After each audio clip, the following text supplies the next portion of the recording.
सुनने वाले सारे भाइयों बहनों और छोटे बड़े सबको मेरी राम राम। भाइयों बहनों, आज मैं आपके लिए लेकर आई हूँ शनिवार के व्रत की कथा। जैसा कि हम सभी जानते हैं, शनि महाराज सबसे ज्यादा गुस्से वाले देवता हैं। उनको प्रसन्न करने के लिए जो भी उपाय किए जाते हैं, उनमें सबसे प्रमुख होता है शनिवार का व्रत करना और शनिवार की कथा सुनना। अगर शनिवार का व्रत ना भी किया जाए तो भी हर शनिवार को शनि महाराज की ये कथा सुनने से शनिदेव प्रसन्न होते हैं और मनुष्य के जीवन में सुख शांति बनी रहती है।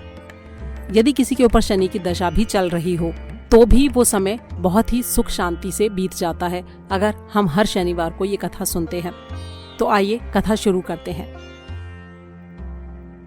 एक बार की बात है, सूर्य, चंद्रमा, मंगल, बुध, बृहस्पति, शुक्र, शनि, राहु और केतु, इन सारे 9 ग्रहों में आपस में झगड़ा होने लगा कि उनमें से सबसे बड़ा कौन है। हर कोई अपने आप को बड़ा बता रहा था। काफी देर झगड़ा होने के बाद भी जब कोई फैसला नहीं हो पाया तो वे लोग आपस में झगड़ते हुए इंद्र के पास गए और उनको बोले, आप देवताओं के राजा हो, आप हमारा न्याय करो और बताओ कि हम 9 के 9 ग्रहों में से सबसे बड़ा कौन है। अब ये बात सुन के राजा इंद्र की तो बेचारे की हालत खराब हो गई। जिसको छोटा बोलेंगे वही नाराज हो जाएगा। इसलिए अपनी जान छुड़ाने के लिए उन्होंने कहा, मुझ में ये सामर्थ्य नहीं है जो मैं आप में से किसी को छोटा या बड़ा बताऊं। मैं अपने मुख से कुछ नहीं कह सकता। हाँ, एक उपाय हो सकता है। इस समय धरती पर राजा विक्रमादित्य बड़े ही न्यायी और प्रतापी राजा हैं। वही आपके इस झगड़े का निवारण कर सकते हैं। इंद्र की ये बात सुनकर सारे ग्रह धरती पर आए और विक्रमादित्य की सभा में जाकर उन्होंने अपना वही सवाल राजा के सामने रखा। अब ये बात सुनकर राजा विक्रमादित्य भी चिंता में पड़ गए कि मैं अपने मुख से किसको छोटा और किसको बड़ा बताऊं। जिसको छोटा बताऊंगा वही क्रोध करेगा। परंतु उनका झगड़ा निपटाने के लिए विक्रमादित्य ने एक उपाय सोचा। उन्होंने 9 आसन बनवाए। ये सब अलग अलग धातुओं के बने हुए थे। एक सोने का, एक चांदी का, एक कांसे का, पीतल का, शीशा, रांगा, जस्ता, अभ्रक और आखिरी लोहे का बना हुआ था। इन सब आसनों को उन्होंने एक निश्चित क्रम में रखवा दिया। सबसे पहले सोने का और सबसे पीछे लोहे का आसन रखवाया। इसके बाद राजा ने ग्रहों से कहा कि अब आप सब अपने अपने आसनों पर विराजमान होइए। जिसका आसन सबसे आगे है वो सबसे बड़ा और जिसका आसन सबसे पीछे है वो सबसे छोटा है। अब लोहा क्योंकि सबसे पीछे था और वो था शनिदेव का आसन, तो शनिदेव ने समझ लिया कि राजा ने मुझे सबसे छोटा बना दिया है। शनिदेव को बहुत बुरी तरह क्रोध आ गया। वो बोले, विक्रमादित्य, तू मेरे पराक्रम को नहीं जानता। अगर सूरज किसी राशि पर आए तो 1 महीना रहता है, चंद्रमा आए तो 2.25 दिन रहता है, मंगल 1.5 महीना, बृहस्पति 13 महीने, बुध और शुक्र 1-1 महीने रहते हैं। लेकिन अगर मैं किसी राशि पर आ जाऊं तो 2.5 या 7.5 साल तक वहीं रहता हूँ। बड़े बड़े देवताओं को भी मैंने बहुत दुख दिया है। जब राम को 7.5 आई तो उन्हें वनवास हो गया। जब रावण को आई तो राम और लक्ष्मण ने सेना लेकर लंका पर चढ़ाई कर दी और रावण के कुल का सर्वनाश कर दिया। अब तुम भी थोड़ा सावधान रहना, मैं तुम्हें छोड़ूंगा नहीं। राजा ने हाथ जोड़कर कहा, जो मेरे भाग्य में होगा देखा जाएगा। इसके बाद बाकी ग्रह तो प्रसन्न होकर वहां से चले गए, लेकिन शनिदेव बड़े ही गुस्से में वापस गए। कुछ समय बीता और राजा को 7.5 की दशा लग गई। शनिदेव घोड़ों के सौदागर बनकर बहुत से सुंदर सुंदर घोड़े लेकर राजा की राजधानी में आए। राजा ने सौदागर के आने की खबर सुनी तो अपने अश्वपाल को अच्छे अच्छे घोड़े खरीदने की आज्ञा दी। ऐसी अच्छी नस्ल के घोड़े देखकर और उनका मूल्य सुन के अश्वपाल हैरान रह गया। उसने तुरंत राजा को खबर दी।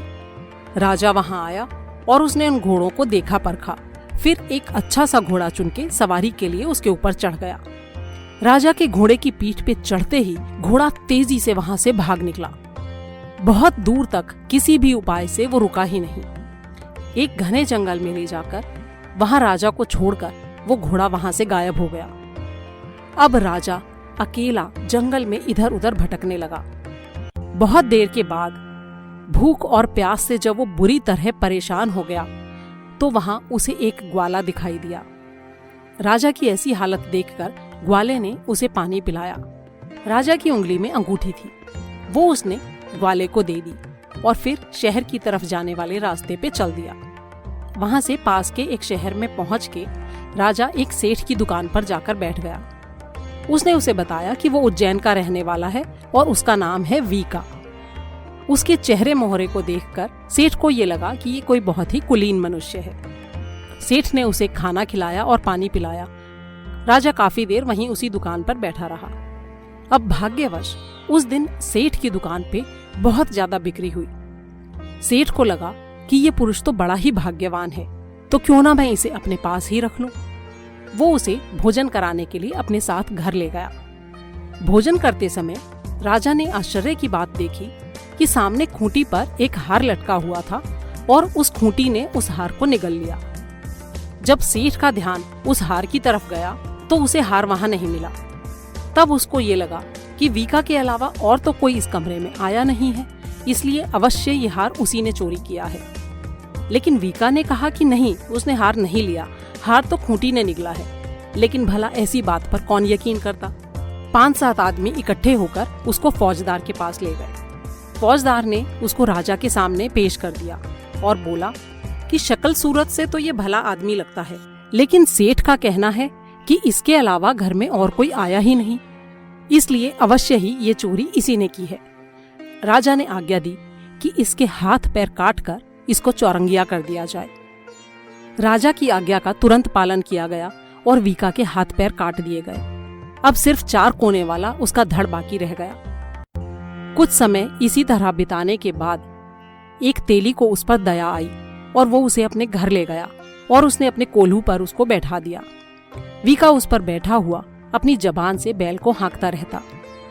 ऐसे ही करते करते बहुत समय बीत गया।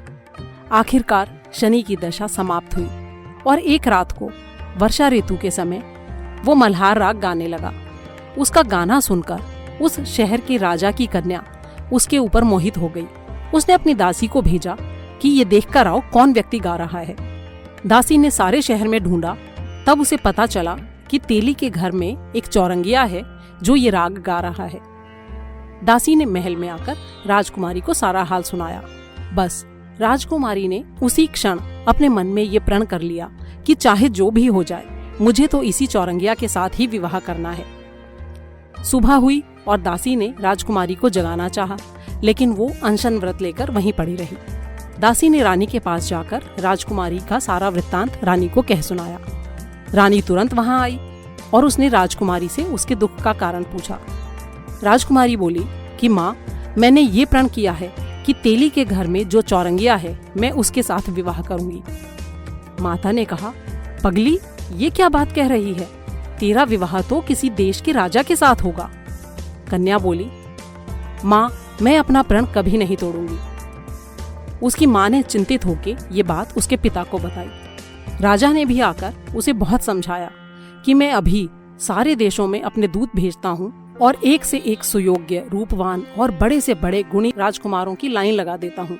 उनमें से तुम्हें जो पसंद हो उसके साथ विवाह कर लेना। लेकिन राजकुमारी नहीं मानी। वो बोली, पिताजी, मैं अपने प्राण त्याग दूंगी, लेकिन किसी और से विवाह नहीं करूंगी। ये बात सुनकर राजा को गुस्सा आ गया। उसने कहा, ठीक है, यदि तेरे भाग्य में ऐसा ही लिखा है, जो तेरी इच्छा हो कर। राजा ने तेली को बुलाया और उससे कहा कि तेरे घर में जो चौरंगिया है उसके साथ मैं अपनी कन्या का विवाह करना चाहता हूँ। तेली बोला, ये कैसे हो सकता है महाराज? कहाँ आप हमारे राजा और कहाँ मैं एक नीच तेली? उसे तो मैं राह से उठाकर लाया था, उसके तो हाथ पैर भी नहीं है। उसका विवाह भला राजकुमारी से कैसे हो सकता है? लेकिन राजा ने कहा, भाग्य के लिखे को कोई नहीं टाल सकता। अपने घर जाओ और विवाह की तैयारी करो। राजा ने उसी दिन तोरण और बंधनवार लगवाकर अपनी राजकुमारी का विवाह चौरंगिया के रूप में रह रहे राजा विक्रमादित्य के साथ कर दिया। उसी रात को आधी रात के समय शनिदेव ने विक्रमादित्य को सपने में दर्शन दिए और बोले, क्यों राजा, देख लिया मुझे छोटा बताकर तूने कितना दुख उठाया है? राजा ने हाथ जोड़कर उनसे क्षमा मांगी। शनिदेव ने प्रसन्न होकर उनके हाथ पैर वापस लौटा दिए। तब राजा ने कहा, महाराज, मेरी प्रार्थना स्वीकार करें। जैसा दुख आपने मुझे दिया है ऐसा कभी और किसी को ना दें। शनिदेव ने प्रसन्न होकर कहा, तुमने मांगा भी तो अपने लिए नहीं, औरों के लिए, इसलिए मुझे तुम्हारी ये प्रार्थना स्वीकार है। जो मनुष्य मेरी कथा को सुनेगा या कहेगा उसको मेरी दशा में कभी किसी तरह का दुख नहीं होगा। जो हर रोज मेरा ध्यान करेगा या चींटियों को आटा डालेगा उसके सारे मनोरथ पूरे होंगे। इतना कहकर शनिदेव अपने धाम को चले गए। जब राजकुमारी की आंख खुली और उसने राजा के हाथ पांव सही सलामत देखे तो वो बहुत हैरान हुई। राजा ने उसे पूरी कहानी कह सुनाई और उसे ये भी बताया कि मैं उज्जैन का राजा विक्रमादित्य हूँ। ये बात सुनकर राजकुमारी की खुशी का ठिकाना नहीं रहा। सुबह उसने अपनी सखियों और माता पिता सबको पति का ये सारा वृत्तांत कह सुनाया। सब लोग बहुत ही खुश हुए और बोले कि ईश्वर ने आपकी मनोकामना पूरी कर दी। जब उस सेठ ने ये सब सुना तो वो विक्रमादित्य के पास आया और उनके पैरों पर गिरकर माफी मांगने लगा कि मैंने आप पर चोरी का झूठा आरोप लगाया था, इसलिए आप जो चाहें वो दंड मुझे दे दें। राजा ने कहा, उठो सेठ, इसमें तुम्हारी कोई गलती नहीं। शनिदेव मेरे ऊपर नाराज थे, इसी कारण ये सब दुख मुझे मिला था। इसमें तुम्हारा कोई दोष नहीं है। तुम अपने घर जाकर अपना काम करो।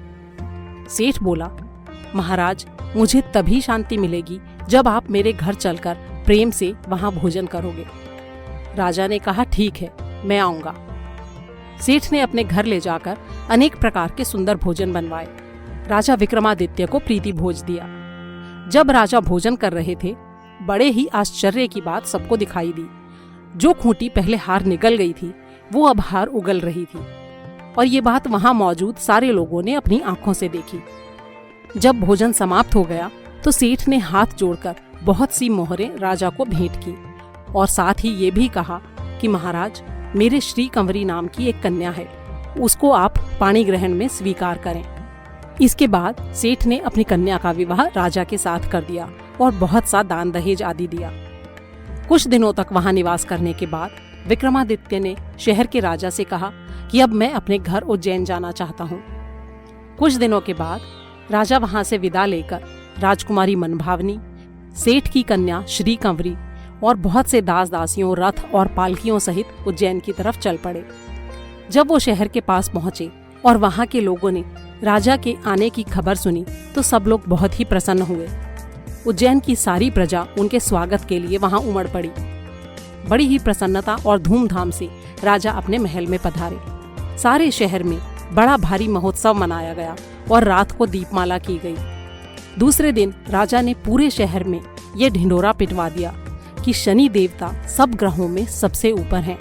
मैंने उन्हें छोटा बतलाया, इसी कारण मुझे इतना दुख प्राप्त हुआ।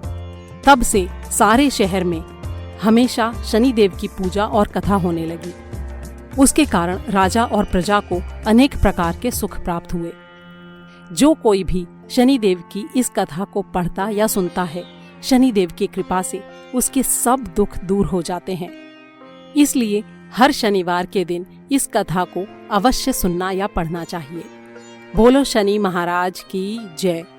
अगर आपने मेरे चैनल को अभी तक सब्सक्राइब नहीं किया है तो प्लीज़ इसे सब्सक्राइब करें, दोस्तों और परिवार वालों के साथ वीडियो को शेयर करें और घंटी वाला बटन दबाना ना भूलें ताकि आने वाले हर नए वीडियो की नोटिफिकेशन टाइम से आपको मिल जाए।